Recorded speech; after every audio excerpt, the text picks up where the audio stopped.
حضرات محترم، سورہ نساء اس کی آیت نمبر 100 اس کا ایک ٹکڑا آپ حضرات کے سامنے تلاوت کیا۔ اللہ رب العالمین نے ایک بڑا قیمتی پیغام ہم مسلمانوں کے نام جاری کیا۔ بڑی توجہ سے سنیے گا اور زندگی میں اس بات کو اپنا معمول بنائیے گا، اس نیت اور ارادے سے سنیے گا انشاءاللہ کہ جو حق سچ بات سننے کو ملے میں اور آپ اسے اپنی زندگیوں میں شامل کریں گے انشاءاللہ۔ اللہ رب العالمین ارشاد فرماتے ہیں وَمَن يُهَاجِرْ فِي سَبِيلِ اللَّهِ يَجِدْ فِي الْأَرْضِ مُرَاغَمًا كَثِيرًا وَسَعًا، جو کوئی بندہ اللہ کے لیے اللہ کے راستے میں ہجرت کرے، یجد فی الارض مراغما کثیرا وسعا، وہ زمین میں اپنے لیے بہت زیادہ خیر اور بہت زیادہ وسعت پائے گا۔ مفسرین کرام، محدثین کرام اس آیت مبارکہ کی تفسیر کی روشنی میں بیان فرماتے ہیں، یہاں ایک لفظی معنی تو ہجرت ہی ہے کہ اللہ کے راستے میں ایک علاقہ کو چھوڑ کے دوسرے علاقہ میں جانا۔ آپ ایسی سوسائٹی میں رہ رہے ہیں، آپ کسی ایسی جگہ کے مکین ہیں، آپ کسی ایسی بستی میں رہ رہے ہیں، کسی ایسے ملک میں رہ رہے ہیں جہاں دین اسلام پر عمل کرنا آپ کے لیے مشکل ہو رہا ہے، خیر کو پانا مشکل ہو رہا ہے، آسانی اور سہولت کو پانا دین کے حوالے سے مشکل ہو رہا ہے، تو آپ اپنی سوسائٹی چینج کر لیتے ہیں، آپ اپنا علاقہ چینج کر لیتے ہیں، آپ اپنی بستی چینج کر لیتے ہیں۔ ایسی جگہ پہ گھر بن گیا، بنا لیا یا رہائش ہو گئی جہاں پہ ارد گرد مشرک لوگ زیادہ ہیں، مواحد لوگ کم ہیں، اور آپ کو ڈر ہے، خدشہ ہے، خوف ہے کہ مجھ پر، میرے بچوں پر ان کی تعلیمات کا، ان کے انداز و اطوار کا، ان کے معاملات کا اثر ہوگا۔ مسجد سے دور گئی جگہ مل گئی تو آپ کو اب خوف اور خدشہ ہے کہ آپ کی نمازیں فوت ہونا شروع ہو گئی ہیں، وقت میں نماز ادا نہیں کی جا رہی۔ کسی ایسے ملک میں آپ مقیم ہیں جہاں پہ دین اسلام پہ عمل کرنا مشکل ہے، تو آپ ہجرت کر جاتے ہیں، آپ سوسائٹی چینج کر جاتے ہیں، آپ جگہ چینج کر جاتے ہیں، آپ مکان چینج کر جاتے ہیں اس نیت اور ارادے کے ساتھ کہ میں نے دین کے لیے ہجرت کی۔ یہ تو ایک سادہ سے معنوں میں ہجرت۔ یجد فی الارض مراغما کثیرا وسعا، جو بندہ اس نیت سے اپنے علاقے کو چھوڑے گا، بستی کو چھوڑے گا، جگہ کو چھوڑے گا، اللہ نے اس کے لیے بڑی وسعتیں رکھی ہیں۔ یہ تو ایک سیدھا سادہ معنی، میں نے اس موضوع کو ڈسکس نہیں کرنا۔ اس کا ایک دوسرا معنی مفسرین کرام، محدثین کرام نے بیان کیا، جو آج کا ہمارا موضوع ہے۔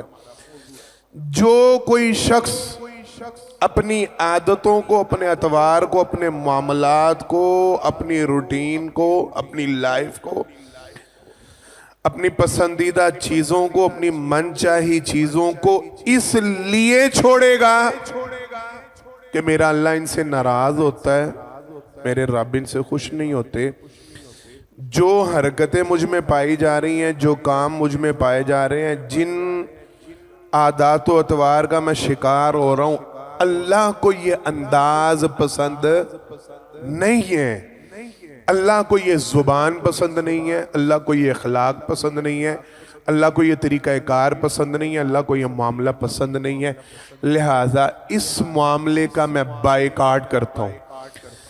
دوسرے آسان اور سادہ لفظوں میں، جو بندہ گناہوں کو، ہر اس چیز کو جو گناہ کے زمرے میں آتی ہے اور وہ سمجھتا ہے میرے رب نے، میرے پیغمبر نے اس کام سے منع کیا، اللہ اس کام سے ناراض ہوتے ہیں، اللہ کو یہ معاملہ پسند نہیں ہے، اللہ کے نبی اس معاملے کو پسند نہیں کرتے تھے، اس بات سے ناراض ہوتے تھے، یہ معاملہ ناپسندیدہ تھا ان کے، لہذا آج سے بائیکاٹ، کٹ آف، میں نے یہ کام نہیں کرنا جس سے میرے اللہ راضی نہیں ہوتے، جس سے میرے پیغمبر خوش نہیں ہوتے، میں یہ چیز چھوڑ رہا ہوں، میں یہ معاملہ چھوڑ رہا ہوں۔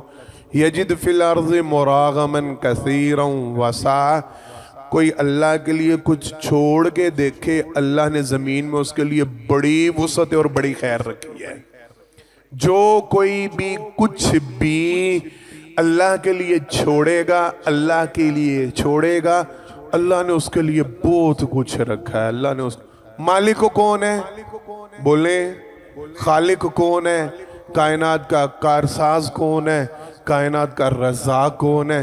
جو اللہ کو راضی کرنے کے لیے کچھ چھوڑے گا، اللہ اسے بڑی خیر عطا کرے گا، اللہ اسے بڑا بہترین بدلہ تھا۔ یہ کہاں پہ درج ہے؟ قرآن کریم سورہ نساء آیت نمبر 100۔ قرآن کریم میں اللہ رب العالمین کا یہ وعدہ ہے، جو میرے لیے کچھ چھوڑے گا میں اللہ اسے بہت ہی خیر عطا کروں گا۔ اب تھوڑی سی نا اس حوالے سے توجہ کرنی ہے، تھوڑا سا اس معاملے کو ڈیپلی لینا ہے، تفصیل سے سمجھنا۔ جناب ابو قتادہ رضی اللہ تعالی عنہ بیان فرماتے ہیں، میں اور میرے ساتھ ایک صحابی تھے، کہتے ہیں ہم ایک دیہاتی سے ملے، ایک بدو سے ملے، اللہ اکبر۔ تو وہ بدو کہنے لگا، میں تمہیں جناب محمد مصطفیٰ صلی اللہ علیہ وسلم کی نصیحتوں میں سے ایک نصیحت نہ بتلاؤں جو ان کو اللہ نے بتلائی تھی، اور جناب محمد مصطفیٰ صلی اللہ علیہ وسلم نے وہ نصیحت مجھے کی؟ کہتے ہیں ہم اس دیہاتی کی بات سن کے بڑا حیران ہوئے کہ وہ کہنے لگا اللہ نے اپنے پیغمبر کو نصیحت کی اور ان کے پیغمبر نے وہ نصیحت مجھے کی، میں تمہیں وہ نصیحت نہ بتلاؤں؟ کہنے ہم نے کہا جی بتلاؤ، ضرور بتلاؤ۔ کہنے لگے جناب محمد مصطفیٰ صلی اللہ علیہ وسلم نے میرا ہاتھ تھاما تھا اور مجھے کہا تھا تو اللہ کے لیے، مسند احمد کی روایت اور 2 لفظوں سے ملتی ہے، ایک لفظ ہے اللہ کے لیے، ایک ہے اللہ کے خوف سے۔ جناب محمد مصطفیٰ صلی اللہ علیہ وسلم نے فرمایا، او بندے سن، تو اللہ کے لیے یہ اللہ کے خوف سے، اللہ کی محبت میں یا اللہ کے خوف میں، اللہ کی رضا میں یا اللہ سے ڈر کے کوئی چیز چھوڑے گا اللہ تجھے اس سے بہت بہترین عطا کرے گا۔ تو کچھ بھی اللہ سے ڈر کے چھوڑ دے گا یا اللہ کی محبت میں چھوڑ دے گا، اللہ تجھے اس سے بہت بہترین عطا۔ 3 روایتیں ملتی ہیں یہ مسند احمد میں، جناب محمد مصطفیٰ صلی اللہ علیہ وسلم نے ایک بدو صحابی کو، ایک دیہاتی ساتھی کو نصیحت کی، تو اللہ کے لیے اگر کچھ چھوڑے گا اللہ تجھے اس سے بہت بہتر عطا کرے گا، اللہ تجھے اس سے بہت اچھا بدلا۔ اور یہ اللہ کی سنت ہے، یہ اللہ کا طریقہ ہے، یہ اللہ کا قانون ہے، یہ اللہ کا اصول ہے۔ جو بندہ بھی اللہ کے لیے کچھ چھوڑتا ہے اللہ اسے بہت بہتر عطا کرتے ہیں۔ قرآن کریم، اللہ اکبر، صرف 2 باتیں اور پھر بات کو لے کے آگے چلتے ہیں، مثالیں ذہن میں آئی ہیں تو میں بتلاتا چلوں۔ وَوَهَبْنَا لِدَاوُودَ سُلَيْمَانَ نِعْمَ الْعَبْدُ إِنَّهُ أَوَّابٌ إِذْ عُرِضَ عَلَيْهِ بِالْعَشِيِّ الصَّافِنَاتُ الْجِيَادُ فَقَالَ إِنِّي أَحْبَبْتُ حُبَّ الْخَيْرِ عَنْ ذِكْرِ رَبِّي حَتَّى تَوَارَتْ بِالْحِجَابِ رُدُّوهَا عَلَيَّ فَطَفِقَ مَسًّا بِالسُّوقِ وَالْأَعْنَاقِ۔ اللہ اکبر۔ اللہ رب العالمین نے جناب داؤد علیہ السلام کا تذکرہ کیا، عصر کی نماز کا وقت تھا تو ان کے پاس اصیل گھوڑے لائے گئے جو تیز رفتاری میں اور بھاگنے میں بڑے شاندار، تو ان کے سامنے پیش کیے گئے کہ حضرت یہ گھوڑے دیکھیں، بادشاہ تھے نا، بادشاہ پیغمبر تھے، یہ گھوڑے دیکھیں یہ بڑے شاندار ہیں اور ان کی رفتار بڑی تیز ہے اور یہ بھاگنے میں بڑے ماہر ہیں اور یہ اور وہ، یہ قرآن کریم میں تذکرہ ہے۔ اللہ اکبر۔ تو ان کو دیکھ رہے تھے، ان کے ساتھ مشغول تھے، ان کو بھائے، ان کو پسند آئے، ان کو دیکھنے میں اس قدر مشغول ہوئے کہ عصر کی نماز فوت ہو گئی، عصر کی نماز فوت ہو گئی، وقت گزر گیا۔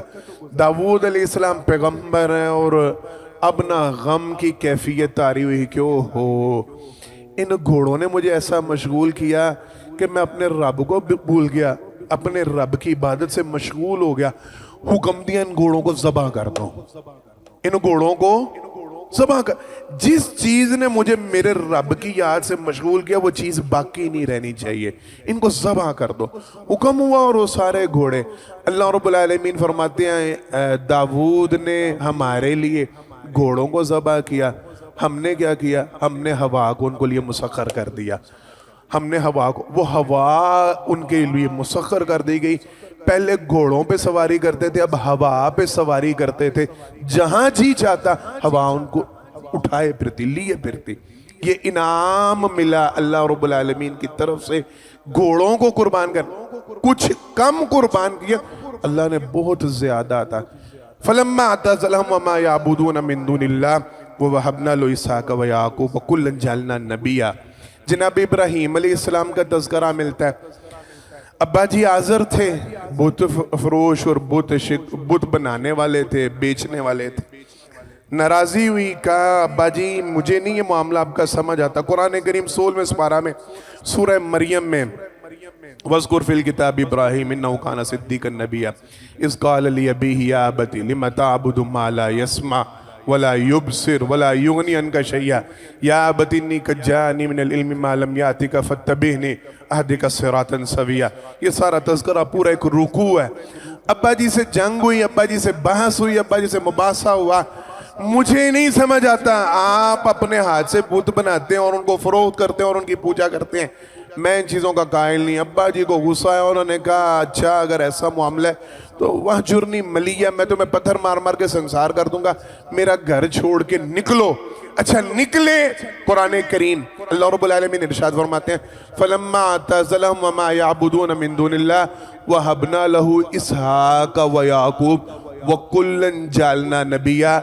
ابراہیم نے ہمارے لیے قربانی دی, ان لوگوں کو چھوڑا جو اللہ کے علاوہ دوسروں کی پوجا کرتے تھے. ہم نے ابراہیم کو یعقوب اور اسحاق عطا کیے جو اللہ کے نبی تھے.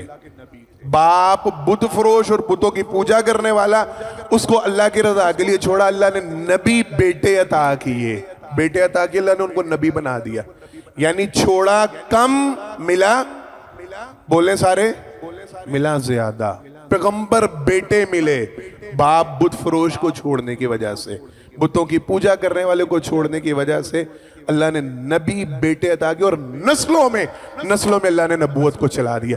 یہ انعام ہوتا ہے, یہ انعام ہوتا ہے جب کوئی بندہ اللہ کی رضا کے لیے کچھ چھوڑتا ہے تو اللہ رب العالمین اس سے بہت بہتر. اچھا میں اور آپ اللہ کی رضا کے لیے کیا چھوڑ سکتے ہیں؟ تھوڑا سا اس حوالے سے غور و فکر کرنا. ہر وہ کام جو اللہ کی ناراضی کا سبب بنتا ہے, اللہ کی قسم اس لیے چھوڑ دیں.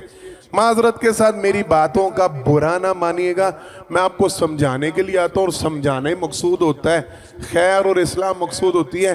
کسی کو تانا دینا, کسی کے اوپر تشنیع کرنا, کسی کو ٹچ کر لگانا, اللہ کی قسم نہ کبھی میری یہ غرض ہوئی ہے, نہ اللہ کبھی یہ غرض بنائے. اللہ ہمیں طنز کرنے والا نہ بنائے, اللہ ہمیں دل شکنی کرنے والا نہ بنائے, اللہ ہمیں کسی کے دل کو ٹھیس پہنچانے والا نہ بنائے. داڑھی کٹواتے ہیں نا تو اللہ کی قسم کٹوانا چھوڑ دیں کہ میرے نبی کو یہ چہرے پسند, بولیں, داڑھی کٹے چہرے میرے نبی کو پسند نہیں تھے تو چھوڑ دیں. میرے نبی نے نفرت کے ساتھ چہرے کو پھیر لیا, مجھے یہ معاملہ پسند نہیں ہے. اگر کوئی زبان غلط استعمال کر رہا ہے, گالیاں بکتا ہے, تو اللہ کے پیغمبر نے ابو بکر صدیق رضی اللہ تعالیٰ بول لگے تھے تو جناب محمد مصطفیٰ صلی اللہ علیہ وسلم نے ابو بکر کو خاموش کروا دیا. کہا ابو بکر جب تک آپ خاموش تھے آپ کا جواب فرشتے دے رہے تھے, آپ بولیں گے تو فرشتے اپنی ڈیوٹی چھوڑ دیں گے, وہ کہیں گے یہ خود کر رہا ہے کرنے دو. تو میرے نبی کو گالیاں پسند نہیں تھی تو میں نے آج کے بعد گالیاں بکنی نہیں. میرے نبی کو کسی کے اوپر ہاتھ اٹھانا پسند نہیں تھا تو میں نے آج کے بعد ہاتھ اٹھانا نہیں. میرے نبی کو ملازموں کو مارنا, غلاموں کو مارنا پسند نہ. اس سے آپ بھی کہتے ہیں میرے ہاتھ میں کوڑا تھا اور میں مارنے کے لیے اپنے غلام کو کوڑا اٹھا رہا تھا تو پیچھے سے آواز آئی تھی, او بندے خدا کے سن, تیرا جتنا اس پہ اختیار ہے اس سے کہیں زیادہ اختیار آسمان کے رب کا تجھ پہ ہے. کہتے ہیں میرے ہاتھوں سے لرزتے ہوئے کوڑا چھوٹ کے گر گیا, پیچھے دیکھا تو جناب محمد مصطفیٰ صلی اللہ علیہ وسلم نے۔ میں نے عرض کی اللہ کے پیغمبر کیا کروں، پھر اس کو آزاد کر دوں؟ کہا کر دے، یہ تیرے لیے بڑا بہتر ہے، اگر تو آزاد نہیں کرے گا تو اللہ کا عذاب تجھے چھوئے گا۔ کہتے ہیں میں نے فوراً آزاد کر دی۔ میرے نبی کو غلاموں پہ ملازموں پہ سختی کرنا پسند نہیں تھا، آج کے بعد میں اپنے ملازموں سے سختی کروں گا نہیں۔ صحابی نے سوال کیا تھا دن میں کتنی دفعہ معاف کروں، تو کہا 70 دفعہ۔ اور سنو سنو سنو، جو غلام ہے، جو ملازم ہے، اللہ کے پیغمبر نے ان کو 70 دفعہ دن میں معاف کرنے کا حکم دیا، تو جو اپنے بطن سے نکلے اپنی اولاد ہے اس کو دن میں کتنی دفعہ معاف کرنا چاہیے؟ جو تمہارے ساتھ رہنے والی تمہاری بیوی ہے اس کو کتنی دفعہ معاف کرنا چاہیے؟ جن ماں باپ نے تمہیں جنم دیا ان کو دن میں کتنی دفعہ معاف کرنا چاہیے؟ جو بہن بھائی تمہارے ماں جائے باپ جائے ہیں ان کو دن میں کتنی دفعہ معاف کرنا؟ عقل نہیں آتی، سمجھ نہیں آتی، شعور نہیں آتا۔ وہ غلام کو دن میں 70 دفعہ معاف کرنا حکم ہے۔ ہم تو اپنے خونی رشتہ داروں کو ایک غلطی معاف نہیں کرتے۔ بیوی سے نمک زیادہ یا کم ڈل جائے ہم تو اس کے گلے چڑھ جاتے ہیں۔ اولاد مرضی کے خلاف کوئی کام کرتے ہیں ہم آگ نام میں جاری کر دیتے ہیں۔ اماں ابا سے کوئی بات ہماری مرضی کے خلاف ہو جائے ہمارے منہ پھول جاتے ہیں، ہمارے منہ سوج جاتے ہیں، ماتھوں پہ شکنیں آ جاتی ہیں۔ یہ کہاں کیا ہے، یہ کہاں کیسے ہے، مجھے ایسی بات۔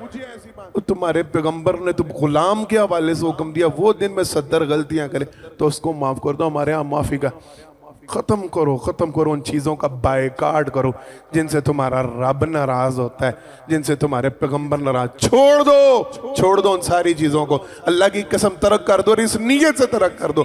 کوئی سگریٹ نوشی کر رہا ہے چھوڑ دے، میرے نبی کو یہ پسند نہیں تھا، یہ تمباکو پینا، یہ تمباکو کا دھواں۔ اللہ اکبر، فرشتے نفرت کرتے ہیں منہ سے جس کے اسمیل آ رہی ہوتی ہے۔ اللہ کے پیغمبر نے مسجد سے ان لوگوں کو بے دخل کر دیا جو لہسن اور پیاز کھا کے آتے تھے، منہ سے اسمیل آتی تھی۔ اللہ کے پیغمبر نے کہا جاؤ ان کو بقیع قبرستان میں چھوڑو، مسجد میں ان کا داخلہ ممنوع ہے۔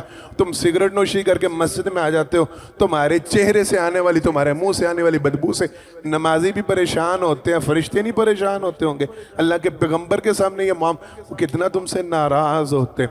اور حق کھا جاتے ہو بہنوں کا، حق کھا جاتے ہو یتیموں کا۔ جناب محمد مصطفیٰ صلی اللہ علیہ وسلم نے فرمایا اور جس نے ایک بالشت کسی کی زمین کے اوپر قبضہ کیا، اللہ 7 زمینوں کا توق بنا کے اس کے گلے میں ڈالیں گے۔ تم پورے حصے ہی ہڑپ کر جاتے ہو، تم پورے حصے مار جاتے ہو اور کہتے ہو جی عاشق رسول ہیں۔ نہیں، چھوڑ دو، ہر وہ کام چھوڑ دو، ہر وہ معاملہ چھوڑ دو جس کو اللہ کے پیغمبر نے ناپسند کیا، جس کو اللہ نے ناپسند۔ اللہ کی قسم عطا کیا ہوگا؟ یجد اللہ ومن یہاجر فی سبیل اللہ یجد فی الارض مراغما کثیرا وسعا۔ تم تھوڑا چھوڑو گے اللہ بولو بہت زیادہ عطا کرے گا، اللہ بہت زیادہ عطا۔ جناب محمد مصطفیٰ صلی اللہ علیہ وسلم کی حدیث مبارکہ، آپ صلی اللہ علیہ وسلم نے فرمایا، بخاری شریف میں یہ حدیث مبارکہ موجود ہے، سرور کائنات صلی اللہ علیہ وسلم نے ارشاد فرمایا۔ اب جناب ابو ہریرہ رضی اللہ تعالیٰ نے اس کے راوی ہیں۔ اللہ رب العالمین اتنے رحیم ہیں، اللہ اتنے شفیق ہیں، اللہ نے اپنے فرشتوں کو حکم دیا ہے جب میرا بندہ برائی کا ارادہ کرتا ہے، گناہ کا ارادہ کرتا ہے، اس کے لیے اس وقت تک گناہ نہ لکھنا جب تک وہ گناہ کر نہ لے۔ ابھی ارادہ کیا، اس نے سوچا فلاں کے ساتھ دغا کروں گا، فلاں کے ساتھ فراڈ کروں گا، فلاں کے ساتھ دھوکہ دہی کروں گا، فلاں کے ساتھ وعدہ خلافی کروں گا، فلاں کی ایسی کی تیسی پھیروں گا، فلاں کی عزت پہ حملہ آور ہوں گا۔ اس نے ابھی ارادہ کیا، جب تک یہ عمل نہیں کرتا اس کے لیے گناہ نہیں لکھنا۔ آپ صلی اللہ علیہ وسلم نے فرمایا جب وہ گناہ کر گزرتا ہے ارادہ کرنے کے بعد، اللہ اپنے فرشتوں کو حکم دیتے ہیں اس کے لیے صرف ایک گناہ لکھو، ایک برائی لکھو۔ اس نے ایک گناہ کیا، اس نے ایک غلطی کی، ایک برائی کی ہے۔ آپ صلی اللہ علیہ وسلم نے فرمایا اگر وہ اللہ کے ڈر سے، اللہ کے خوف سے، اپنے ارادے سے باز آ جائے، اللہ کی محبت میں باز آ جائے، وہی بات ہے گناہ کو چھوڑ دے، گناہ کو چھوڑ دے، رب کا خوف، رب کا ڈر اس کے اوپر طاری ہو جائے۔ جناب محمد مصطفیٰ صلی اللہ علیہ وسلم نے فرمایا اللہ رب العالمین اپنے فرشتوں کو حکم دیتے ہیں اس نے میرے ڈر سے، میرے خوف سے گناہ کا ارادہ کیا تھا لیکن اس کو ترک کر دیا، چھوڑ دیا، اس کے لیے گناہ نہیں، اس کے لیے نیکی لکھو۔ اس نے رب کی رضا کے لیے اپنے گناہ سے باز آ گیا، چھوڑ دیا۔ اللہ نیکی لکھنے کا حکم دیتے ہیں. ارادہ گناہ کا تھا، لکھی نیکی جاتی ہے. اس نے اللہ کے ڈر اور اللہ کے خوف سے جناب محمد مصطفیٰ صلی اللہ علیہ وسلم نے فرمایا کوئی نیکی کا ارادہ کرتا ہے اللہ حکم دیتے ہیں لکھ دو اس کے لیے نیکی لکھ دو. ابھی کرے گا تو دیکھی جائے گی، ارادہ تو کیا نا نیکی کا، تم لکھ دو. فرمایا جب وہ بندہ نیکی کر گزرتا ہے اللہ اپنے فرشتوں کو حکم دیتے ہیں اس کے لیے 10 سے 700 گنا. کتنا؟ 700 گنا تک نیکیاں لکھو. اس نے یہ نیکی ایک دفعہ نہیں کی، 10 سے لے کے 700 دفعہ اس نے یہ نیکی کی ہے. یہ ہے تمہارا رب. چھوڑ دو گناہوں سے باز آ جاؤ، گناہوں سے باز آ جاؤ، صرف اس نیت کے ساتھ، صرف اس ارادے کے ساتھ میرے اللہ کو یہ پسند نہیں ہے. میرے اللہ، میں 2-4 مثالیں اور پھر بعد مکمل کیونکہ وقت مکمل ہو رہا ہے. اللہ اکبر. جناب ابو قتادہ رضی اللہ تعالیٰ نے حدیث مبارکہ کے راوی ہیں، فرماتے ہیں نبی کریم صلی اللہ علیہ وسلم نے ارشاد فرمایا جس بندے کو غصہ آیا، کیا آیا؟ غصہ آیا. کسی بندے کو غصہ آیا اور وہ اپنے غصے کو نافذ کرنے پہ قادر تھا، ناراض ہوا، کسی سے، ملازم سے ناراض ہوا، بھائی سے ناراض ہوا، بہن سے ناراض ہوا، بیوی سے ناراض ہوا اور قادر تھا، یہ اپنا غصہ نکال سکتا تھا، اس کے ماتحت تھا بندہ، اسے اللہ نے قوت دی تھی، اسے اللہ نے اختیار دیا تھا، اسے اللہ نے طاقت دی تھی. یہ کسی بات پہ بھڑک اٹھا، وہ معاملہ اس کی مرضی کے خلاف ہوا، اس کو برا معلوم ہوا، محسوس ہوا اور اس کو شیطان اس کو غصہ دلانے. اب یہ قادر تھا، یہ اپنا غصہ نکال سکتا تھا، یہ اپنا غصہ نافذ کر سکتا تھا، یہ غصے کا اظہار کر سکتا تھا. سرور کائنات صلی اللہ علیہ وسلم نے فرمایا صرف اللہ کی رضا کے لیے. کس کے لیے؟ صرف اللہ کی رضا کے لیے اس نے اپنے غصے کو نافذ نہیں کیا، یہ باز رہا، اس نے اپنی زبان نہیں کھولی، اس نے برا بلا نہیں کہا، یہ گلے نہیں پڑا، اس نے گالیاں نہیں بکیں، اس نے ہاتھ نہیں اٹھایا، اپنے غصے کو پی گیا. سرور کائنات صلی اللہ علیہ وسلم نے فرمایا کل قیامت کے دن اللہ پوری کائنات کے سامنے، تمام مخلوقات کے سامنے اس کو بلائیں گے اور اس کو کہیں گے یہ جنت کی حوریں کھڑی ہیں، جس مرضی حور کے ساتھ نکاح کر لے. اللہ جنت کی حوروں کے ساتھ اس کا نکاح کروائیں گے. جس کو غصہ آیا لیکن اپنا غصہ اس نے نافذ نہیں کیا، اللہ کے ڈر اور خوف کی وجہ سے اپنے غصے سے باز رہا، اللہ کے لیے اپنے غصے کو چھوڑ دیا. دن میں کتنی دفعہ ایسے معاملے ہوتے ہیں، میں پھر وہی باتیں دہراؤں گا. اپنوں پہ ناراضیاں ہوتی ہیں، اپنوں پہ غصے، بچے پہ غصہ آ جاتا ہے، بیوی پہ غصہ آ جاتا ہے، ملازم پہ غصہ آ جاتا ہے، بہن بھائی پہ. نہ نافذ کیا کرو، اللہ کی رضا کے لیے چھوڑ دیا کرو. کل قیامت کے دن اللہ رب العالمین ساری مخلوقات کے سامنے جنت کی حور سے اس بندے کا نکاح کروائیں گے جس نے اللہ کی رضا کے لیے اپنے غصے کو ترک کر دیا، چھوڑ دیا. سرور کائنات صلی اللہ علیہ وسلم نے فرمایا اللہ نے کسی بندے کو نوازا، اللہ نے کسی بندے کو عطا کیا، اس نے ملنے کے باوجود زیب و زینت کا لباس. زیب و زینت کے لباس سے کیا مراد؟ اچھا لباس بندہ پہن سکتا ہے، بہترین لباس بندہ پہن سکتا ہے، لیکن ایسا لباس جس سے اس کی اکڑ ظاہر ہوتی ہو، تکبر ظاہر ہوتا ہو، اس نے نہیں پہنا. اس نے صرف اس وجہ سے ترک کر دیا، اس نے کہا نہیں مجھے اکڑ دکھانے کے، یہ اونچے اونچے شملے پہن کے بیٹھنے کے مجھے دکھانے کی ضرورت نہیں، یہ اونچی اونچی پگڑیاں پہننے کے دکھانے کی ضرورت نہیں. سادگی کا معاملہ اس نے اختیار کیا، سادگی کا معاملہ اختیار کیا، زینت کا لباس اس نے نہیں پہنا. آپ صلی اللہ علیہ وسلم نے فرمایا کل قیامت کے دن اللہ رب العالمین ساری مخلوقات کے سامنے اسے جنت کے لباس مہیا فرمائیں گے، جو مرضی لباس پہن لے. تو نے اللہ کے لیے قربانی دی تھی، تو نے اللہ کے لیے، اور اللہ کے لیے جینا سیکھو، اللہ کو راضی کرنا سیکھو، اللہ کے لیے قربان کرنا. بے شمار مثالیں قرآن و حدیث میں اس حوالے سے بھری پڑی ہیں. جس نے بھی اللہ کے لیے قربان کیا، جس نے اپنی زبان کو اللہ کے لیے روکا، جس نے اپنے مال کو اللہ کے لیے قربان کیا، جس نے اپنے معاملات کو اللہ کے لیے قربان کیا، اللہ نے کئی گنا بڑھا چڑھا کے عطا کیا. اللہ کمی آنے دیتے نہیں، یہ اللہ کے ساتھ تجارت ہے، یہ اللہ کے ساتھ سودا ہے. کریں گے عمل اس پہ انشاءاللہ؟ ہاتھ اٹھا کے وعدہ کریں آج کے بعد گناہوں کو اللہ کی رضا کے لیے چھوڑیں گے انشاءاللہ. اللہ کی رضا کے لیے ہاتھ اٹھا کے رکھیں، اللہ کی رضا کے لیے گناہوں سے ہجرت کریں گے انشاءاللہ. اللہ کی نافرمانی کے معاملات کو چھوڑیں گے انشاءاللہ، اللہ کی پسند کے معاملے کریں گے انشاءاللہ. اللہ مجھے اور آپ کو عمل کرنے کی توفیق عطا فرمائے. ہر اس چیز کا بائیکاٹ کر دیں، ہر اس چیز کو ترک کر دیں، ہر اس چیز کو چھوڑ دیں جو اللہ کو اور اللہ کے پیغمبر کو ناراض کرتی ہے. ان معاملات کو اپنانے کی کوشش کریں اس نیت کے ساتھ، اس سوچ کے ساتھ، اللہ میں آپ کے لیے گناہوں کو چھوڑ رہا ہوں، میں آپ کے لیے، آپ کی رضا کے لیے اپنے معاملات کو چھوڑ رہا ہوں، ظاہری نظر آتے ہوئے۔ اللہ اکبر، کسی دن میں اس پہ تفصیلی بات کروں گا۔ آسان تکرہو شیئا وہو خیر لکم وآسان تحبو شیئا وہو شر لکم، اور چیزیں تمہیں بہتر معلوم ہوتی ہیں، تمہارے لیے ان میں خیر ہوتی نہیں، اور چیزیں تمہیں بری معلوم ہوتی ہیں، اللہ نے تمہارے لیے خیر چھپائی ہوتی ہے۔ یہ اللہ کے قانون ہے، یہ اللہ کی قدرت ہے، یہ اللہ کا طریقہ ہے، یہ اللہ کی سنت ہے۔ اللہ کی رضا کے لیے قربانی دینا سیکھیں، اللہ کی رضا کے لیے قربان ہونا سیکھیں، اپنے معاملات کو، اپنے مفادات کو، اپنی پسند ناپسند کو، اپنی خواہشات کو اللہ کی رضا کے تابع کرنا سیکھیں۔ آپ تھوڑا دیں گے، اللہ زیادہ دیں گے، اور زیادہ نہیں، اللہ بہت زیادہ دیں گے۔ مراغمن کثیرا وسع، میرے رب کے پاس اجر بھی بہت زیادہ، میرے رب کے پاس معاملات بھی بہت زیادہ۔ آخری بات، پھر ایک بات ذہن میں آگئی، وہ بھی سنتے جائیں، شاید فائدہ دے جائے۔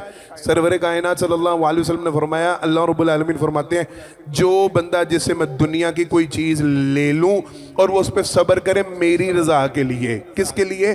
میری رضا کے لیے، میرا اللہ مجھ سے راضی ہو جائے، میرا اللہ مجھ سے خوش ہو جائے۔ ٹھیک ہے، مال چھن گیا کوئی مسئلہ نہیں، کوئی رشتہ دار چھن گیا کوئی مسئلہ نہیں، کوئی نقصان ہو گیا کوئی مسئلہ نہیں، اللہ راضی ہیں، اللہ خوش ہیں، میں اللہ کی رضا پر راضی ہوں۔ آپ صلی اللہ علیہ وسلم نے فرمایا، اللہ فرماتے ہیں میرے پاس ایسے بدلے کے لیے جنت کے علاوہ اور کو بدلہ ہے ہی نہیں، میرے پاس اس کے لیے صرف جنت ہی جنت ہے، جو میری رضا میں راضی ہوں گے راضی انشاءاللہ۔ اللہ کو راضی کرنے کی کوشش کرے، اللہ مجھے اور آپ کو عمل کرنے کی توفیق عطا فرمائے۔ آخر دعوانا الحمدللہ رب العالمین۔